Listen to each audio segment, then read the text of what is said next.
హల్లెలూయా. దేవునికి స్తోత్రం కలుగుగాక. మనము దేవుని యొక్క సన్నిధిలో ఎంత గంభీరంగా ఆరాధన చేసి ఉంటున్నాము, పాటలు పాడించున్నాము. వాక్య సందేశంలో ఎలాగ ముందు ఒక చిన్న ప్రార్థన చేసుకున్నామని అందరి తల్లలో వచ్చినట్లయితే మనం ప్రార్థించుకుందాం. మమ్మల్ని అతిథిగా ప్రేమించిన మా ఒక ప్రయత్నం యొక్క ప్రస్తావన స్తోత్రం రజ ఇద్దరు ముగ్గురు నా నామ కేవల మధ్య చిన్న దేవాని ఆరాధన స్తోత్రం. గడిచిన వారం దినం క్షణం నుంచి ప్రభు ఈ యొక్క నూతనమైన ఒక క్షణం వరకు మమ్మల్ని కాచి కాపాడే విధానం వరకు నీకు ఆరాధన స్తోత్రం ప్రభు. పాటల ద్వారా మిమ్మల్ని మహిమపరిచినాము, ఆరాధన ద్వారా మిమ్మల్ని వినపరిచినాము. వాక్య సందేశం లేకుండగా యోగ్యత లేని వాడిని ప్రభు ఆయనను ప్రభు మీరు నన్ను వాడుకునే విధానం స్తోత్రం. కావాల్సిన బలం, శక్తి, పదొక జ్ఞానంతో నింపుతారంటూ యేసయ్య పరిశుద్ధ నామం నాడికి వేడుస్తున్నాను తండ్రి. ఆమేన్. హల్లెలూయా. దేవునికి స్తోత్రం కలుగుగాక. గడిచిన ఒక 2 వారాల నుంచి మనము ధ్యానించే అంశము ఏముంటున్నది? పోయిన వారము ధ్యానించిన అంశం ఏముంటున్నదండి? వచ్చారు అందరూ? పోయిన వారం మనం దేని గురించి ధ్యానించాం? అటపోయిన వారం దాని గురించి ధ్యానించాం. అటపోయిన వారం ఏముంటున్నది? పైన ఉన్న వాటిని కాదు, వాటిని మనము మొదటిగా వెతకాలి. పైన వాటిని, ఎందుకంటే దేవుడు మనకు నేర్పించి మాట్లాడే మాటలన్నీ ఇక్కడ లోకరీతి కాదు. మనం లోకరీతిగానే ఉంటున్నామేమో కానీ అయితే మన ఒక ఆలోచన అంతా ఏ వాటి ఉండాలా? పై వాటి గురించి. ఎందుకంటే ఇక్కడ మనము తాత్కాలికమైన ఒక జీవితంలో జీవిస్తా ఉంటున్నాం. ఇంతలో మాయమయ్యే ఒక యాత్రికులుగా ఉంచుతాం కనుక దేవుడు ఇంకా చెప్పే మాట, లేఖనాలు ఇంకా చెప్పే మాట ఏముంటున్నదంటే మీ యొక్క ఆలోచన అంతా పై వాటి గురించే ఉండాలి కానీ లోకరీతిగా కాదు అని. ఈరోజు నిజంగా మన ఒక క్రైస్తవుల జీవితము ఎలా ఉంటున్నది అనేది మనం ధ్యానించినప్పుడు ఆ ఒక సన్నివేశం మనకు వస్తుంది. ఏ ఒక సన్నివేశం అంటే ఆ యేసయ్య అటు వెళ్తూ ఆయనకు ఆకలి వేసినప్పుడు ఆయనకు పచ్చగా ఒక చెట్టు కనిపించింది. ఏ చెట్టు అండి? అంజూర చెట్టు. పచ్చగా కనిపించేసరికి ఈయనకు ముందే ఆకలిగా ఉంటున్నది. ఆయన ఏమనుకున్నాడంట, ఆ ఒక చెట్టు దగ్గరికి వెళ్ళి నేను ఏమన్నా వెతికినట్లయితే ఏదో ఒక కాయలు దొరుకుతాయి, నా ఒక ఆకలిని నేను తీసుకోవచ్చు అని ఆయన ఆ ఒక ఆశతో అక్కడికి వెళ్ళి చూసినట్లయితే చెట్టు మాత్రము చాలా గంభీరంగా పచ్చగా కనిపిస్తా ఉన్నదంట. ఎక్కడ చూసినా నువ్వు చూస్తే దూరం నుంచి అబ్బా ఈ ఒక చెట్టు ఫలాలు నిజంగా ఎంత గొప్పగా ఉంటున్నది, ఎంత రుచికరంగా ఉంటున్నాయి అనిపించేలాగా పచ్చగా కనిపిస్తా ఉంటే యేసయ్య అక్కడికి వెళ్ళి ఆ ఒక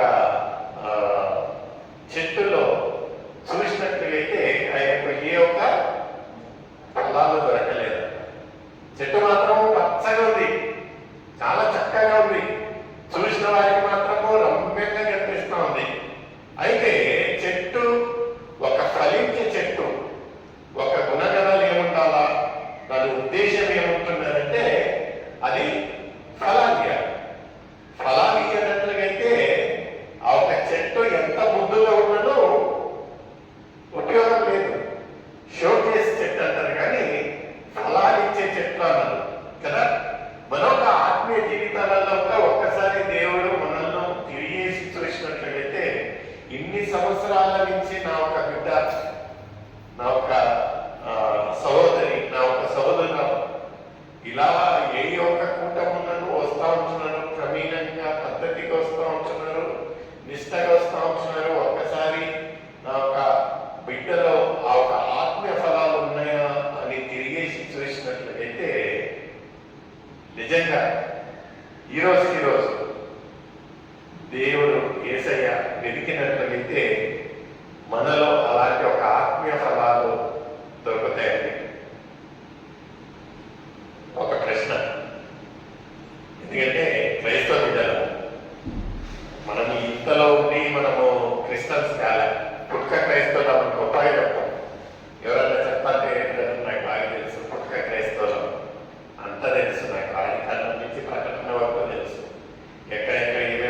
నిజంగా మనము విశ్వాసులుగా ఉన్నప్పుడు మనలో ఆ ఒక ఆత్మీయ ఫలాలు ఉంటున్నాయా అనే ఒక ప్రశ్న. ఆ రోజున యేసయ్య ఆ ఒక చెట్టు దగ్గరికి ఆకలితో వెళ్ళినప్పుడు ఆయనకి ఏదో ఒక ఫలాలు దొరుకుతాయేమో అన్నట్టుగా ఆశపడి అక్కడి తిరిగి చూసినట్లుగా అయితే ఒక్క ఫలం దొరికితే ఆయనకు ఫస్ట్ టైం యేసయ్య నోటి నుంచి ఆ ఒక దూషణ. ఆయన ఏమన్నాడంట, ఆ ఒక చెట్టును శపించాడట. ఏంటయ్యా యేసయ్య శపించడం ఏంటి? ప్రేమ కలిగిన దేవుడు కదా, క్షమించే దేవుడు కదా. అయితే ఇక్కడ మనం లేఖనాలలో చూసినట్లయితే అయినా అక్కడికి వెళ్ళి చూసినట్లయితే ఒక్క ఫలం దొరకకపోయేసరికి యేసయ్య నోటి నుంచి ఆయన ఒక చెట్టుని ఏం చేశాడంట, శపించినప్పుడు ఆయన ఆ ఒక ఊరికి వెళ్ళి తిరిగి వస్తా ఉంటే ఆ ఒక శిష్యులు ఆశ్చర్యపోయారు. ఎందుకంటే పచ్చగా కనిపించే ఒక చెట్టు ఆ ఒక క్రమీణంలో ఆ ఒక 24 గంటల ఒక సమయంలో పచ్చగా కనిపించే ఒక చెట్టు ఏమైపోయేదంట, ఏమైపోయిందండి? ఎండిపోయింది. చూడండి, దేవుడు ఒక మాట మనము అంత ఈజీగా తీసుకోలేము. ఎందుకంటే దేవుడు ఏం చేయగలడు? ఒక సృష్టికర్త అంటే ఇక్కడ ఒక పదే మనల్ని తిరిగేస్తా ఉంటున్నాడు. నా బిడ్డ వస్తా ఉంటున్నది, నా ఒక సహోదరుడు వస్తా ఉంటున్నాడు. నిజంగా ఆత్మీయ ఫలాలు ఉంటున్నాయా? ఏంటంటే ఆత్మీయ ఫలాలు అంటే గలితీయులకు రాసిన పత్రిక 5వ అధ్యాయము 22వ వచనం 23వ వచనంలో మనము చూసినట్లయితే నిజంగా మన ఒక ఆత్మీయ జీవితంలో మనం క్రైస్తవ బిడ్డలుగా ఒక విశ్వాసులుగా అనబడిన మనలో ఇలాంటి ఒక ఆత్మీయ ఫలాలు ఉంటున్నాయా అనేది ఒక ప్రశ్న నీకు నాకు. ఏమంటున్నాయండి? అయితే ఏమనగా ప్రేమ, సంతోషము, సమాధానము, దీర్ఘశాంతము, మంచితనము, విశ్వాసము, సాత్వికము. ఇట్లా చూస్తామంటే ఎన్నో విషయాలు ఎన్ని ఏమంటున్నాయంటే ఆత్మ ఫలాలు. మనం క్రైస్తవ బిడ్డలుగా ఉన్నప్పుడు మనలో కనిపించాల్సిన ఈ యొక్క ఫలాలు ఉంటున్నాయా అనేది ఒక ప్రశ్న నీకున్నాయి.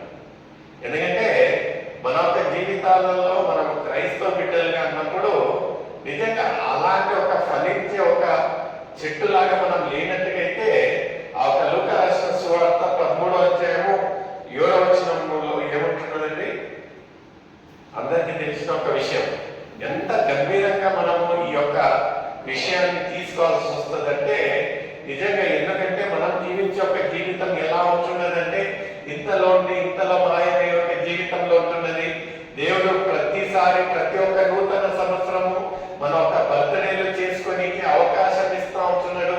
ఈ సంవత్సరం అయింది, వచ్చే సంవత్సరం అయింది, ఇంకొక సంవత్సరం అన్నట్టుగా మన ఒక దీర్ఘాయుష్యాన్ని పెంచుతా ఉన్నాడంటే ఏ నిమిత్తంగా అనేది ఇక్కడ మనం చూస్తూ ఉంటున్నాం. 13వ అధ్యాయము 8వ వచనం చదవండి. గనుక అతడు ఇదిగో ఎన్ని ఏళ్ళ నుంచి అంటండి?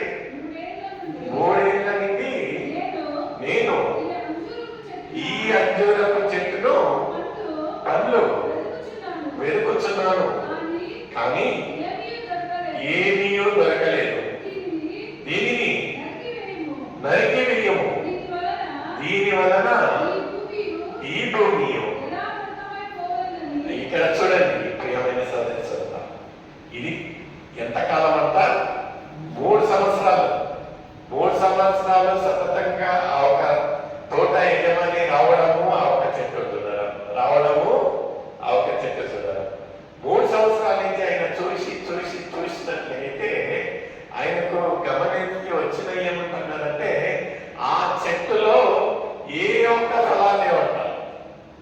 1 సంవత్సరం చూశాడు, ఫలాలు లేవు. 2వ సంవత్సరం చూశాడు, ఫలాలు లేవు. 3వ సంవత్సరం చూశాడు, ఫలాలు లేవు. ఇక అతనికి కనిపించింది ఎందుకు ఆ చెట్టు ఇక్కడ ఫలించే ఒక చెట్టు ఉంటుంటే దానికి నిజంగా అంత ఇన్వెస్ట్మెంట్ లేకపోతే అంత మనం జగ కేటాయించామంటే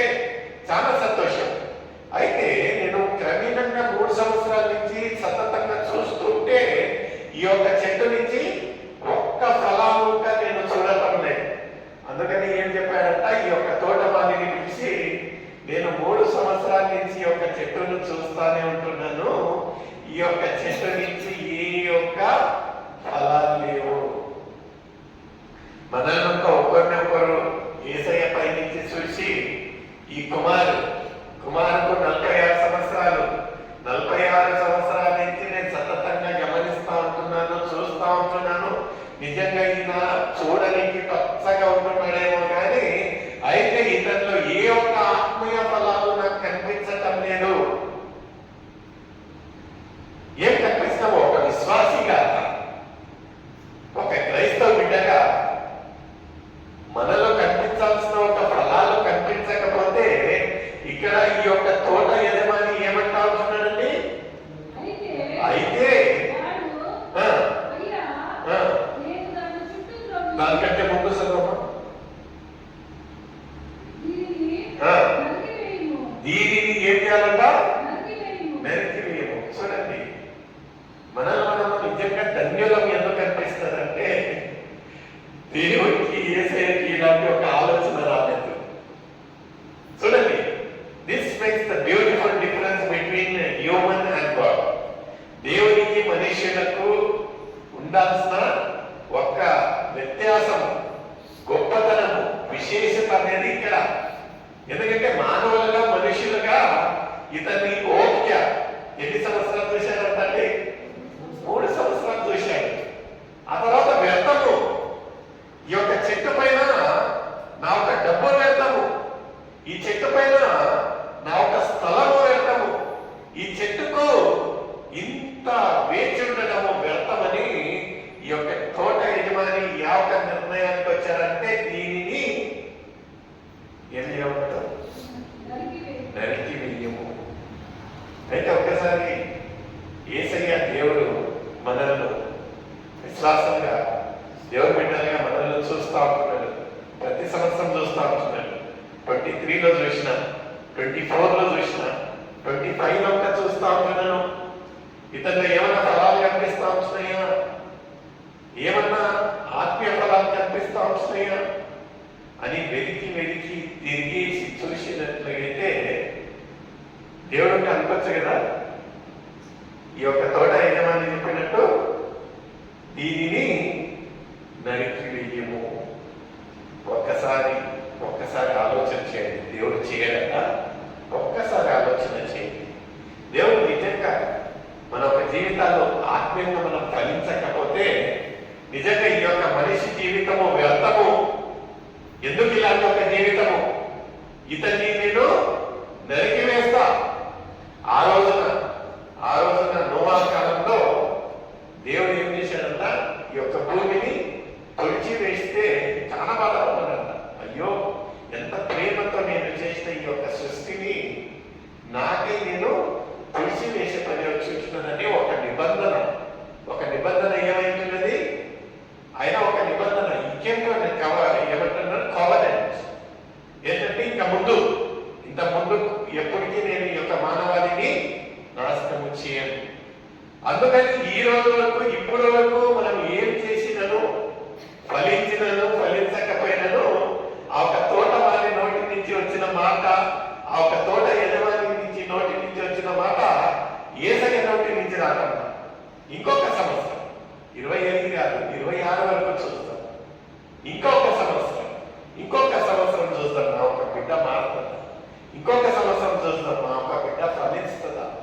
నిజంగా ప్రియమైన సోదరుల, ఇక్కడ చూసినట్లయితే ఈ యొక్క తోటమాలి ఏం చేస్తా ఉంటుందంటే యజమానికి ప్రలాపిస్తా ఉంటున్నాడు. ఏమంటా ఉంటున్నాడండి, అయితే అయ్యా నేను దాని చుట్టూ త్రొవ్వి ఈ సంవత్సరం కూడా ఉండటము, అది సరే లేని ఎడలా. ఇక్కడ చూడండి, ఆ ఒక దేవునికి మనకు మధ్యవర్తిగా ఎవరు ఉంటున్నారంటే ఇప్పుడు యేసయ్య ఉంటున్నాడు. తండ్రి చెప్తా ఉంటున్నాడు, దీన్ని నరికివేయి, తుడిచివేయి, ఏం అవసరం లేదు,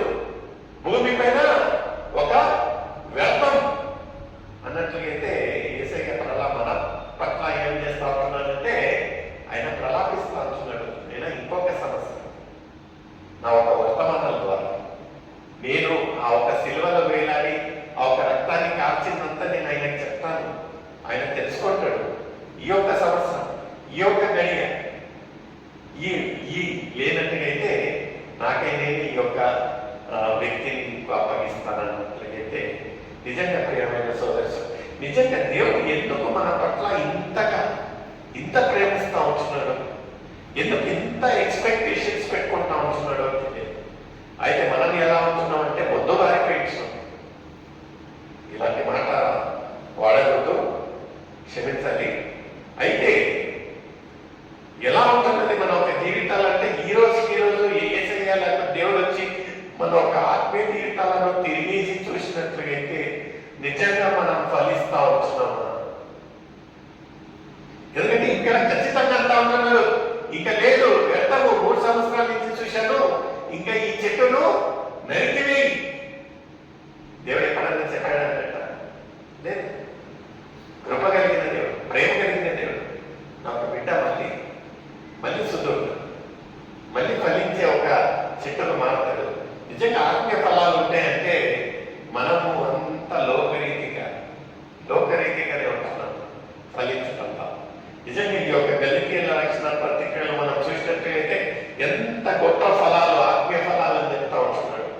ఇందులో మొట్టమొదటి ఫలం ఏముంటున్నదండి? 22వ వచనంలో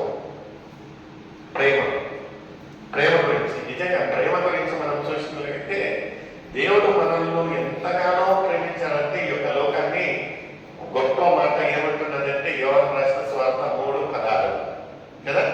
3:16 ఏమంటున్నదండి? దేవుడి యొక్క లోకాన్ని ఎంతో ప్రేమించాడు కనుక ఏం చేశాడు? ఆయన ఏకైక కుమారుడు మనకు. మనం పంపుతామండి, మన దగ్గర 10 రూపాయలు ఉంటే కానికి ఆ 10 రూపాయలు ఏది మనం 4 సార్లు ఆలోచన చేస్తాం కదా. ఇంకా మన కుమారులను కానీ పంపుతాం. అయితే దేవుడు ఒక ప్రేమ చూడండి, ఎందుకంటే ఆయన సృష్టి ఎంతో ప్రేమతో సృష్టించున్నాడు. ఆ ఒక సృష్టి పాడు కాకూడదు, చెడిపోకూడదు, నశించకూడదని ఆయన ఏం చేస్తా ఉంటున్నాడంటే ఆయన ఒక కుమారుణ్ణి ఈ యొక్క లోకానికి పంపి, నిజంగా చూడు నా ఒక కుమారుణ్ణే పంపిస్తున్నాను మీ కొరకే, మీ యొక్క పాపాల నిమిత్తంగా ఇతన్ని ఒక బలి అయ్యే ఒక గొర్రె పిల్లగా పంపించినాను అని పంపించినాను. మనం ప్రతి మంచి శుక్రవారాన్న ఆ ఒక శిల్వ ధ్యానం చేస్తామేమో కానీ మనలో ఆ ఒక కదిలింపు అనేది లేదు. 40 రోజులు నిష్టగా వెళ్తాము. ఉపవాసాలు ఉంటే వాళ్ళు ఉపవాసం ఉంటారు, కొన్ని త్యాగం చేసేవారు త్యాగం చేస్తారు. 40 రోజులు యుద్ధంగా ఎవెన్యూ బాడీస్ పైనుంచి దిగేసినట్టే. అయితే ఒక్కసారి గుడ్ ఫ్రైడే అయిపోయింది అనుకోండి, ఈస్టర్ అయిపోయింది అనుకోండి, అందరు కదండి ఇవన్నీ విమర్శించడం లేదు. మన ఒక కదా పదే మన ప్రతి సంవత్సరము ఆయనను సిలువ వేస్తా ఉంటున్నాం. ఆయన చేసిన ఒక అగాపే ప్రేమను చూపిస్తా ఉంటున్నాడు. ఎవరు నీ యొక్క తల్లిదండ్రులు మర్చినను నేను నిన్ను మరువని అంటా ఉంటున్నాడు. ఆ ఒక తల్లిదండ్రులు ఒక అలాంటి ఒక త్యాగం చేయరు. ఒక చిన్న ఉదాహరణ చెప్తానండి. మన స్థానంలోనే మన ఒక ప్రాంతంలోనే జరిగిన ఒక విషయం. ఒక కుమారుడు అనారోగ్యంతో బాధపడుతూ అతనికి ఏమైపోయాదంటే 2 కిడ్నీలు చెడిపోయాయి. 2 కిడ్నీలు చెడిపోయినప్పుడు కట్టుకున్న భార్య ఎవరైతే ఇలాంటి ఒక సమయంలో తోడు నీటిగా ఉండాలనో ఆ ఒక కిడ్నీలు పాడైపోతే ఇంకా ఈయన జీవితం ఏముంటున్నదని భార్య వదిలేస్తే ఎక్కడికి వచ్చాడు కుమారుడు? తల్లిదండ్రుల దగ్గరికి వచ్చాడు. తల్లిదండ్రులను ఆశ్రయించాడు. అతని బాధ చూడలేక ఇంకా కొన్ని రోజులలో అతను మరణిస్తాడు, ఎలా ఉంటున్నాడని తల్లిదండ్రుల ప్రేమ చూడండి ఏం చేశాడంటే, తండ్రి ఎవరైతే ఆరోగ్యాన్ని ఉంటున్నాడో ఆయన వెళ్ళి డాక్టర్ని అడిగాడట, అయినా నేను రక్తం పంచుకున్న ఒక కుమార్తె కదా, నాకు ఇదేమైనా పనికి వస్తుందేమో ట్రై చేయండి. అయితే అదృష్టం శాతం ఏమిటంటే ఆయన ఒక కిడ్నీ మ్యాచ్ అయితే ఆయన డాక్టర్ చెప్పాడంట, చూడండి మీరే పెళ్లి తీసినట్ట. నాదంటే నేను జీవితం అంతా చూశాను, నా ఒక కుమార్తె ఇంకా జీవితం చూడాలి, ఆయన తీయండి, ఏం పర్వాలేదంటే దేవుడు ఒక కృప ద్వారా ఆ ఆపరేషన్ సక్సెస్ఫుల్ అయించినది. కుమారుడు ఒక నూతనమైన ఒక జీవితాన్ని ప్రసాదించి 1 నెల అయింది, 2 నెలలు అయింది, 3 నెలలు అయింది. ఇద్దరు చక్కగా ఉంటున్నారు, అన్యోన్యంగా ఉంటున్నారు. అయితే కొన్ని రోజుల తర్వాత ఏమైపోయేదంటే కుమారుడు కదా, అప్పుడు ఒక ఫస్ట్ టైం ఇంకా పెళ్లి అయినప్పుడు వెళ్ళిపోయాడు. తల్లిదండ్రులను చూసుకోవాల్సిన కుమారుడు వెళ్ళిపోయాడు. అయితే అక్కడ భార్య త్రోసి వేస్తే మళ్ళా అలాంటి ఒక పరిస్థితులలో ఎక్కడికి వచ్చాడు? తల్లిదండ్రులు త్రోసివేయాలి. ఎందుకంటే తల్లిదండ్రుల ప్రేమ అంటుంటుంది. అలాంటి ఒక పరిస్థితిలో మరణము అనే ఒక దీని నుంచి ఆయనను కాపాడిన ఒక తల్లిదండ్రులు క్రమేణంగా ఇతను కొంచెము కుదరబడిన తర్వాత ఏం చేశాడంటే మరలా ఏం చేశాడంటే డాక్టర్ చెప్పాడు, మీకు ఈ ఒక్క కిడ్నీ ఉంది కనుక మీ యొక్క మ్యారేజ్ లైఫ్ కొంచెం కష్టం అవుతుంది, మీరు కొంచెం చూసుకొని ఉండాలంటే. ఒకసారి దెబ్బతిన్నాడు ఇతను.